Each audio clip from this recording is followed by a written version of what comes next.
Every day, you essentially pay your dues by doing the harder thing when it's the right thing to do. Note out here is people are like, okay, well, what's better, static stretching or dynamic stretching or ballistic stretching or all that stuff? If you look at the types of stretching in this graph above, they all work, right? With some caveats here, right? But a lot of things work to improve range of motion, whether it's active, passive, static, ballistic, PNF. And the one thing I will say here is that people kind of poo-poo static stretching sometimes, but if you look at the research, static stretching is effective to increase range of motion, right? It's actually the most effective out of these 4 or 5 categories they looked at to improve flexibility passively. And we'll talk about why later. But I think that's a really important thing to remember is like static stretching is helpful, right? It's actually more helpful than other types of stretching to get range of motion to increase. People are worried about power reduction, but we'll talk about that in a few seconds, right? And then ballistic stretching probably is not as helpful to increase range of motion because maybe it's a little bit more aggressive and maybe it doesn't really have the same amount of like stretching duration that you would get from like a static stretch or a dynamic stretch. So what you see here though is that like, static and active and passive, right? So active being dynamic type stuff, passive and active and static, again, all work, if they are done consistently, right? So I'd rather do something consistently 5 to 6 days per week that's a moderate amount of discomfort, but is easy to do for a young athlete or for someone I'm working with than be like, all right, on Sunday, we're doing our mobility day, or like on 2 days per week at practice, we're going to do our big flexibility circuit and do every possible active flexibility drill we can possibly think of, right? I'd rather have someone who's doing a nice, good warm up, having some event side stations and doing some flexibility circuits a few days per week, because we know we're going to get 5 to 6 days of consistent stretching work done every single day or flexibility work done every single day. And that's probably going to be the most effective. Okay. So what I do definitely now for number 1 is I aim for consistency, right? With a moderate amount of discomfort. I do not aim for super, super high intensity, right? And I'll just say it flat out. Anyone who's pushing kids down in splits or using like super aggressive, like yanking on kids' legs back like that, completely inappropriate, right? 100% inappropriate, because that person probably does not understand why stretching works and what this research is, and they're just being mean. So I think we're moving away from people doing that, thankfully, as we know more and more. But the other thing that I think is important is thinking about the dosage of actual stretching per stretch, right? So like, what's the most effective dosage of a hold? And when you look over here on this one, this graph down here is looking at how much time is spent during stretching on that muscle group, right? So how long you total time at 2 sets of 30 seconds, right? For like a left leg split drill or some sort of shoulder flexibility drill, right? So what you see here is that, right, doing under 60 seconds, right? And then doing 60 to 120, so 1 to 2 minutes, or doing more than 2 minute long holds, right? Holding a split for 2 minutes. There's like minimal difference in the effectiveness, right? So under 60 seconds maybe is not enough to really make long changes. So if we hold like a split for like 60 seconds, right, maybe doing that's probably not the most effective. But even if you think about 2 sets of 30 seconds or even holding for a minute, there's not a huge difference here, right? So why in the world am I going to spend 3 minutes, 2, 3, 4 minutes in each split, which is still super popular in a lot of these cultures, gymnastics, ballet, dance, all that kind of stuff. They'll hold over splits or splits for like 2+ minutes each, just 2 minutes on the right leg, 2 minutes on the left leg, 2 minutes on the left straddle, 2 minutes on the right straddle, right? 2 minutes on a pike, right? They'll hold these things for like 10 to 15 minutes of just static stretching. And again, static stretching works to improve range of motion. I'm not saying don't static stretch, but if we know that under 60 seconds is like almost as effective as 2+ minute holds, and coming down to understanding the science of why stretching works, which I'll talk about later, why in the world are we spending 15 minutes on 4 stretches, right? When we could just be doing 2 sets of 30 seconds and get the same effect.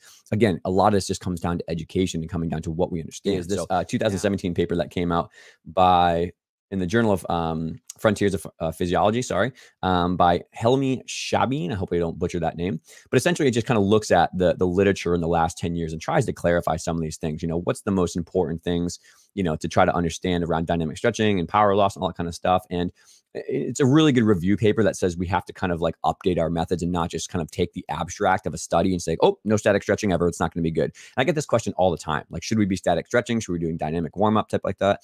And a lot of the research shows that if your goal is to improve the body's prepared for, training and get the blood temperature up and get all that kind of stuff going, dynamic is probably a better approach, right? Like a little bit of foam rolling will help, right? Some soft tissue work will help here. But dynamic stretching and stuff, you can add in some static stretching, again, to try to just get the body ready to go.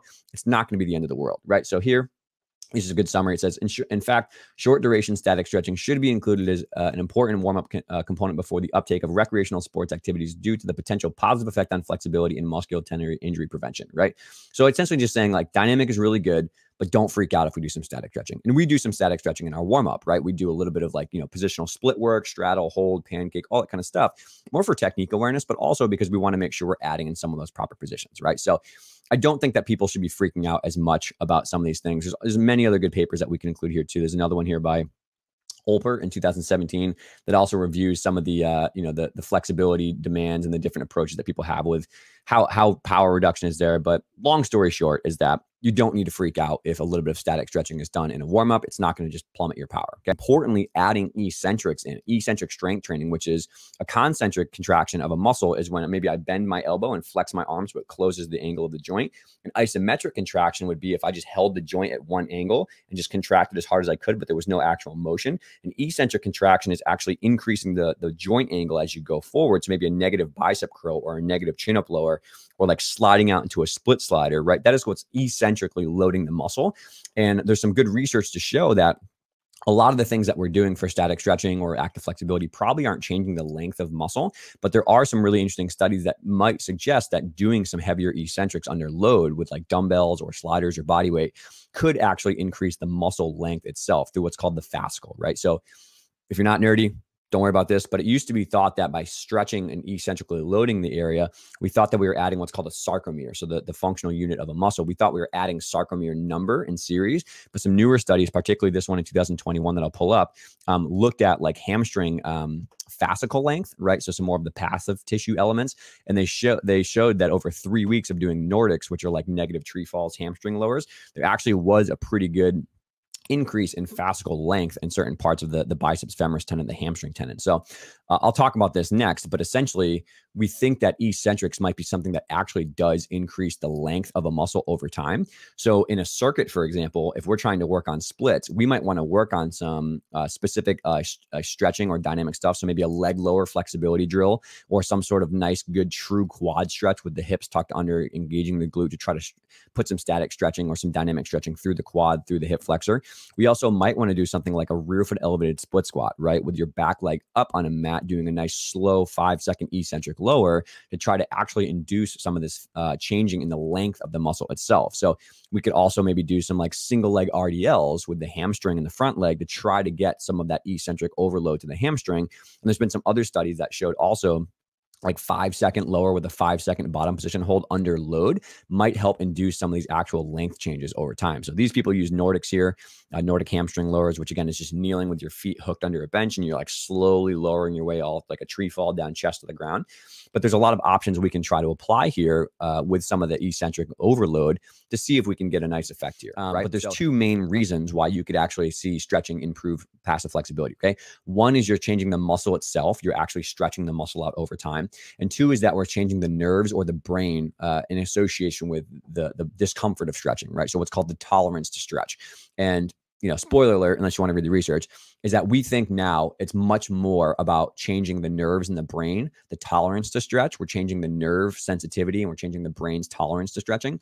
We're not actually increasing muscle length over time, with that caveat of eccentric stretching. Okay, that's the only thing. Eccentric loading, we think maybe there's some actual, like I said, fascicle length change over time, but the majority of other things that we do, so all the types of stretching, static, dynamic, PNF, consistently stretching over time, all that kind of stuff, soft tissue work, it's changing the muscle's perception of stretch and it's getting more comfortable over time.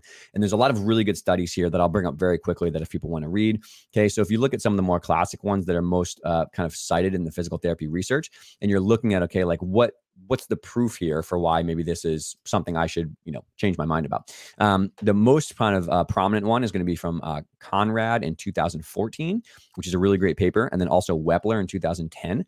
So this one was essentially looking at all the different types of static stretching and what can change the muscle or tendon structures.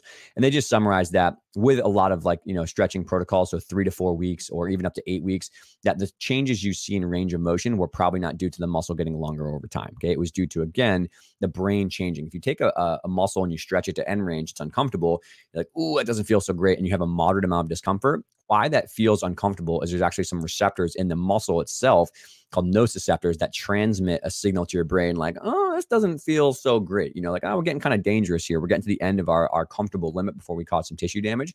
So it sends a feedback mechanism to your brain. Your brain produces pain to protect you to not overstretch those muscle structures, okay?